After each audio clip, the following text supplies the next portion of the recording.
Leyendo de Jeremías es el capítulo 8, como ya escuchamos en la lectura, de los versículos del 4 al 7.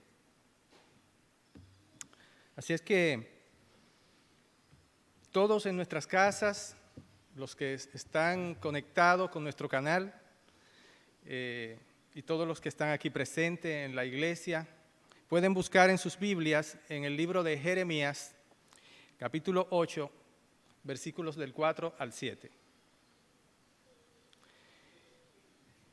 Dice estos pasajes de estos versículos del capítulo 8, le dirás a sí mismo, así ha dicho Jehová, el que cae no se levanta, el que se desvía no vuelve al camino, porque ¿por qué es este pueblo de Jerusalén rebelde con rebeldía perpetua? Abrazaron el engaño y no han querido volverse. Escuché y oí, no hablan rectamente.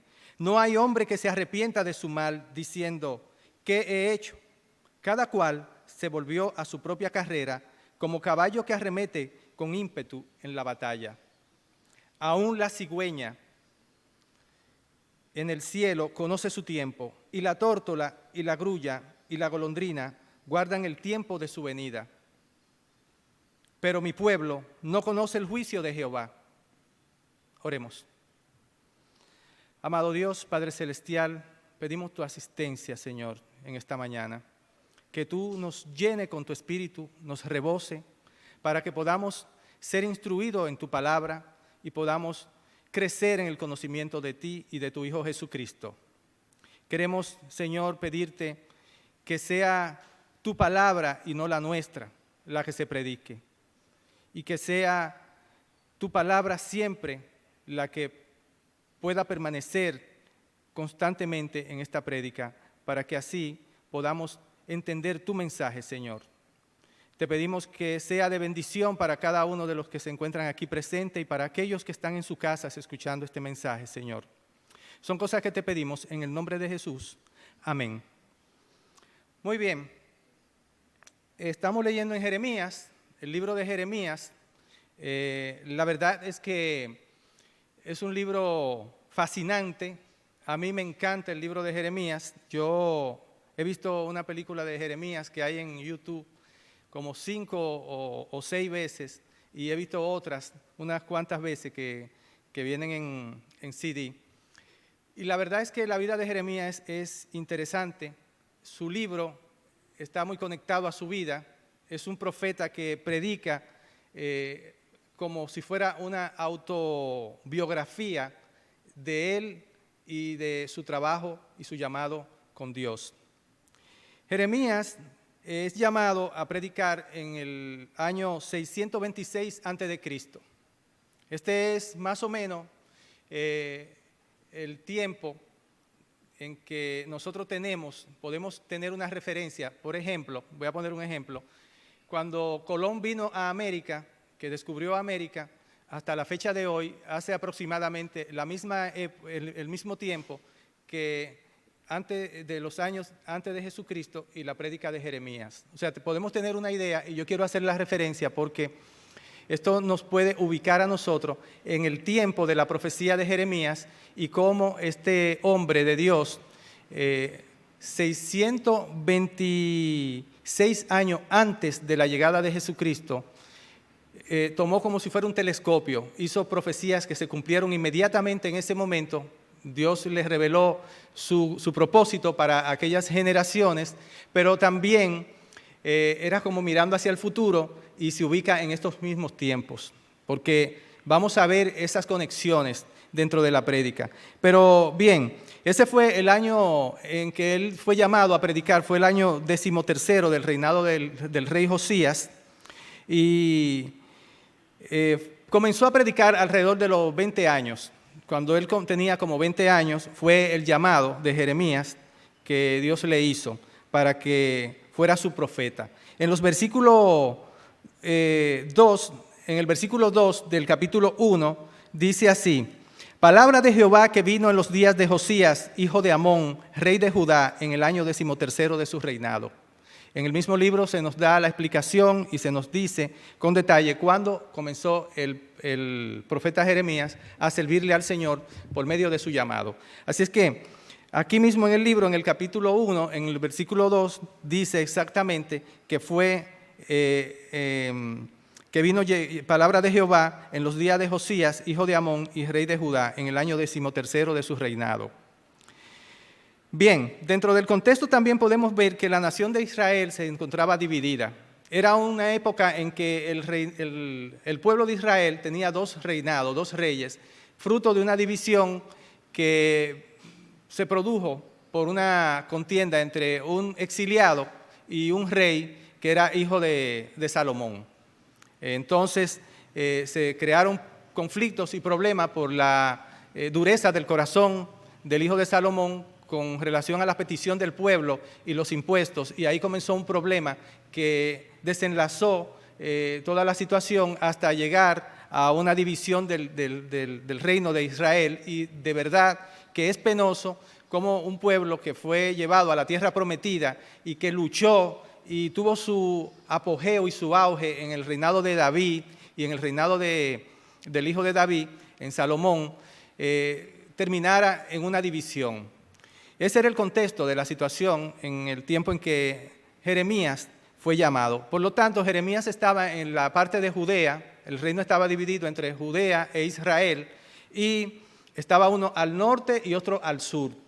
Jeremías se encontraba en el lado del sur de la división, y la potencia mundial de aquel entonces era Babilonia. Es como decir hoy día Estados Unidos, que es la potencia que rige sobre todo el mundo, mantiene las reglas del juego y establece dónde hay paz y cómo se mantiene la paz y cómo se distribuyen las riquezas y la justicia en el mundo. Así es que la potencia mundial de aquel entonces era Babilonia, y su contraparte también, otra potencia, era Egipto. De modo que ese era el momento en que nos estaba predicando Jeremías. Su función era llevar el mensaje de Dios sobre las naciones y sobre los reinos. Así dice Jeremías 1:10.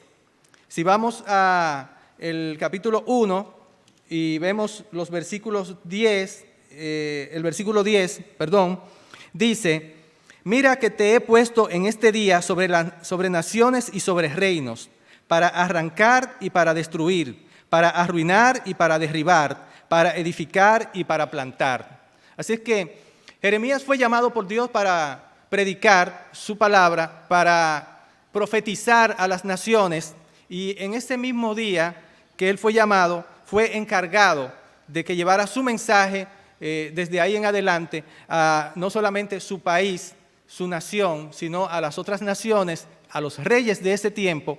Y allí tenemos que Dios le dice: mira que te he puesto en este día sobre naciones. Sobre naciones. Esto quiere decir que Dios está dando un mensaje que no es exclusivamente para Israel. Había mensajes que eran para el rey, para el pueblo, para Israel, y este incluía esas partes, pero también incluía las demás naciones. Y dice también: y sobre reinos. ¿Para qué? Para arrancar, destruir, arruinar, derribar. Y después dice: para edificar y plantar. Es extraño, este es un mensaje fuerte que se le encomienda a un profeta. Este profeta sufrió por la magnitud de este mensaje que Dios estaba poniendo en él. Realmente es una gran responsabilidad de parte de un enviado de Dios para llevar el mensaje, pero más fuerte es la carga cuando hay un mensaje de juicio que es contundente y que el mensajero siente que, bueno, es algo que es pesado, pero realmente es un mensaje que habla a las naciones sobre la realidad de la situación que ameritaba en ese momento. Si nosotros vemos en ese contexto del mensaje que Dios quiere que Él entregue a las naciones, nosotros podemos ver ciertas similitudes con lo que pasa en nuestra vida como cristianos antes de convertirnos. De hecho, yo encontré que prácticamente es el mismo procedimiento que Dios hace con los hombres cuando los está llamando para que se conviertan y vengan rendidos a Él y entreguen su vida a Él. Si nosotros vemos que el llamado de Dios viene a través de la palabra de Dios y del Evangelio, nosotros vemos esto como la parte en que Dios está diciéndole a las personas una advertencia del peligro de su vida sin Él. Dios está llamando a las personas a través del Evangelio y eso es lo que está haciendo Jeremías en este tiempo. Está diciéndole a las naciones, viene un juicio, arrepiéntanse, no sigan adelante con esta situación. También vemos que aparte del Evangelio, hay una confrontación. Dios está confrontando al pueblo a través de su prédica por medio de Jeremías. Les está diciendo al pueblo, a las naciones y a los reyes lo que va a suceder si ellos no vuelven de su camino. Así es que hay una confrontación. Así nosotros, después que recibimos la palabra de Dios a través del Evangelio, comenzamos a tener en nuestro corazón un fuego ardiente que nos dice a nosotros, yo ando mal, yo estoy mal con Dios, yo tengo que hacer algo en mi vida. Eso es lo que se espera que suceda en nuestros corazones. Eso es lo que Dios espera que suceda. Pero también viene a través de la confrontación, viene el hecho de que nosotros tenemos el llamado a reconocer.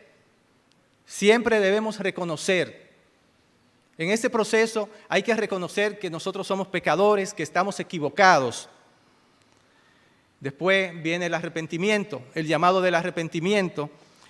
Y ese llamado del arrepentimiento es fuerte para nosotros. Cuando nosotros recibimos la palabra del Señor y estamos a punto de arrepentirnos, la primera cosa que nosotros comenzamos a ver es una película que se presenta frente a nosotros de todas las cosas que nosotros hacemos cotidianamente y que nosotros no queremos dejar.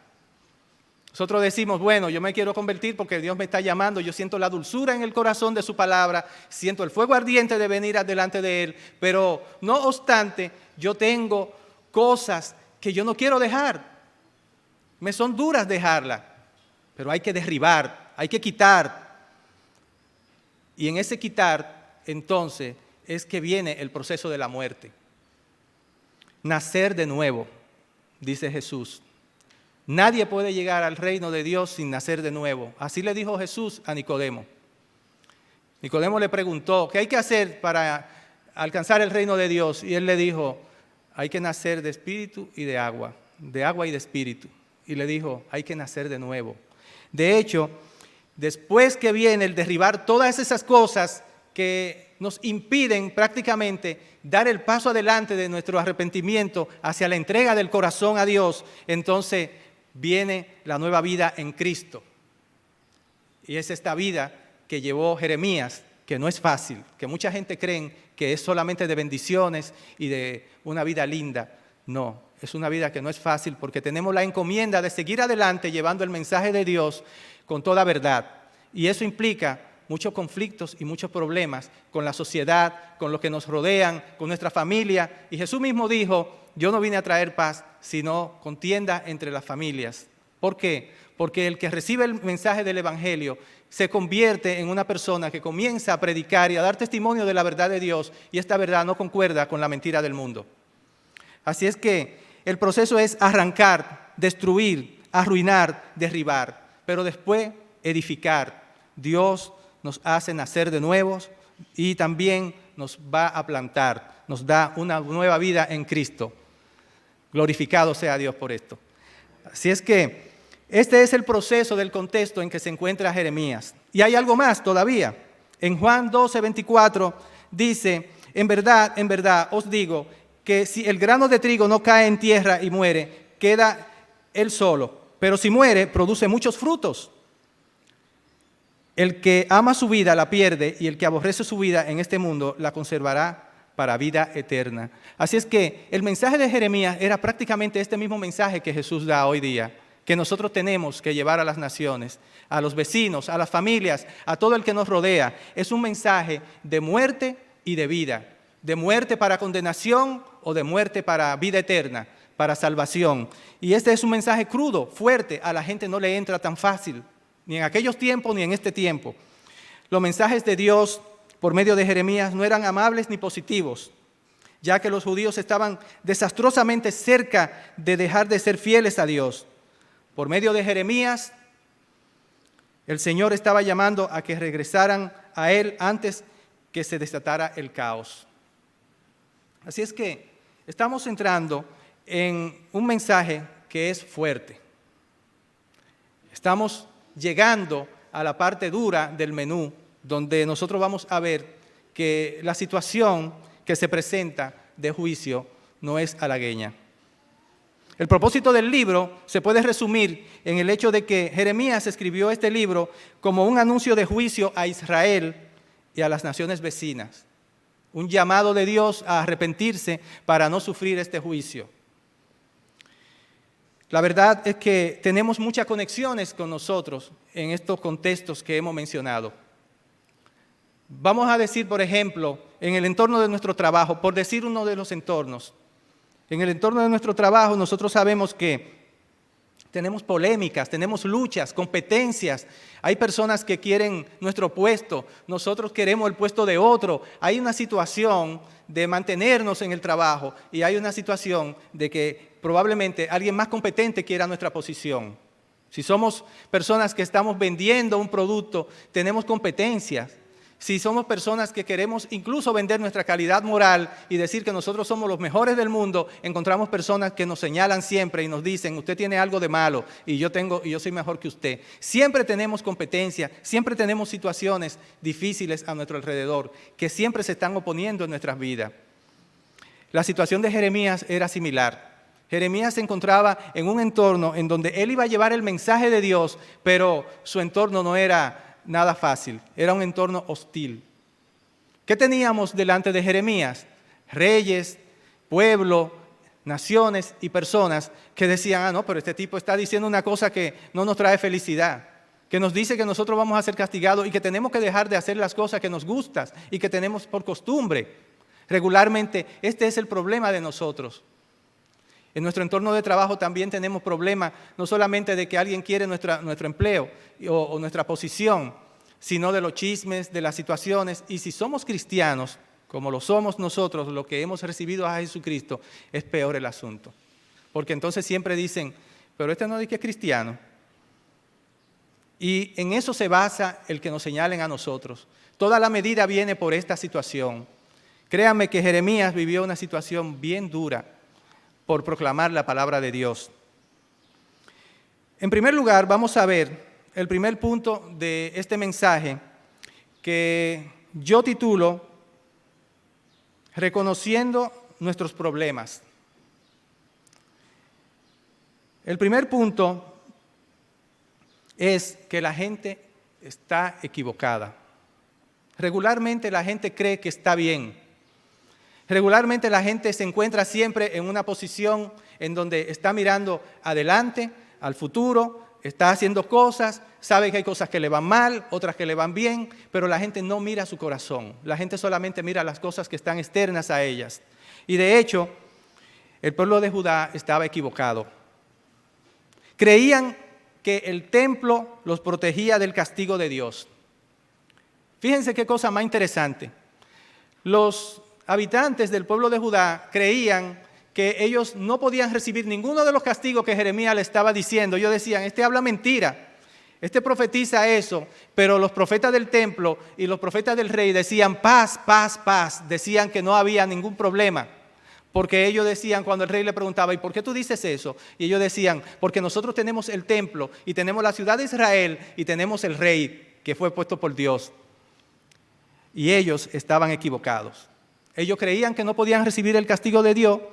Tenían el templo como si fuera un amuleto.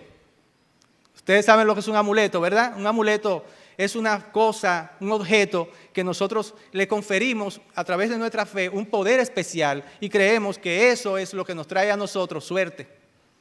De hecho, hay muchos tipos de amuletos en nuestras vidas que pasan de ser de amuleto a ídolos. Nosotros comenzamos, por ejemplo, pensando que alguien nos trae suerte y después comenzamos a idolatrar a esa persona. Nosotros comenzamos pensando que algún objeto que nosotros cargamos en nuestra cartera o con nosotros nos trae suerte. Fue porque yo tenía tal cosa encima que a mí me fue bien con esto. voy a seguir andando con esto. Y después dependemos tanto de esto y lo necesitamos tanto que si se nos pierde, si se nos extravía, es un problema terrible. No podemos vivir ese día sin eso. Eso es idolatría. La gente de Judá estaba padeciendo de esta misma situación porque eran extremadamente religiosos. Y ese es el problema de los amuletos, ese es el problema de las posiciones de idolatría en nuestras vidas. Y es que nosotros podemos ver eso como un medio, pero no estamos viendo cuál es el fin de nosotros, es nuestra religión. Y eso era lo que estaba pasando con ellos, su religión lo estaba carcomiendo. En el capítulo 7, si vamos al capítulo 7, vamos a ir al capítulo 7. En el capítulo 7, en los versículos del 1 al 11, se nos revela esta posición de la gente de Israel en aquellos tiempos. Dice así: palabra de Jehová que vino a Jeremías diciendo, ponte a la puerta de la casa de Jehová en el templo. Dios lo envió al mismo templo, a lo que ellos consideraban que era su amuleto. Y él lo envía a él allá, a ese mismo lugar, y le dice, ponte a la puerta de la casa de Jehová y proclama allí estas palabras. Y di, oí palabra de Jehová todo Judá, los que entráis por esta puerta para adorar a Jehová, para venir con su religión delante de Dios. Así ha dicho Jehová de los ejércitos, Dios de Israel, mejorad vuestros caminos y vuestras obras, y os haré morar en este lugar. Dios le estaba llamando, le estaba haciendo un llamado de arrepentimiento de la manera de actuar y de ser de ellos. Estaban siendo idólatras y Dios le está diciendo, mejorad su comportamiento. Pero ¿qué le dice en el versículo 4? Dice, no fiéis en palabras de mentira, diciendo, templo de Jehová, templo de Jehová, templo de Jehová es este. Pero si mejoráis cumpliendo cumplidamente vuestro camino y vuestras obras, si con verdad hiciereis justicia entre el hombre y su prójimo, y no oprimiereis al extranjero, al huérfano y a la viuda, ni en este lugar derramaréis la sangre inocente, ni anduviereis en pos de dioses ajenos para mal vuestro, os haré morar en este lugar, en la tierra que di a vuestros padres para siempre. Dios le está diciendo, ustedes están diciendo, el templo de Jehová es este, el templo de Jehová es este, y eso no es así. Si ustedes no practican mi palabra, si no la llevan por obra, este templo no sirve de nada. No le vas a proteger de mi juicio. He aquí vosotros confiáis en palabras de mentira que no aprovechan, dice el versículo 8. Hurtando, matando, adulterando, jurando en falso e incensando a Baal y andando tras dioses extraños que no conocéis. Dice en el versículo 10. Vendréis y os pondréis delante de mí en esta casa sobre la cual es invocado mi nombre y diréis, librados somos para seguir haciendo todas estas abominaciones. Eso es incongruencia, dice Dios. Ustedes vienen aquí delante de mí en el templo y vienen a pedirme a mí que yo sea con ustedes, líbranos y librados somos, haciendo mentira, haciendo iniquidad, haciendo injusticia.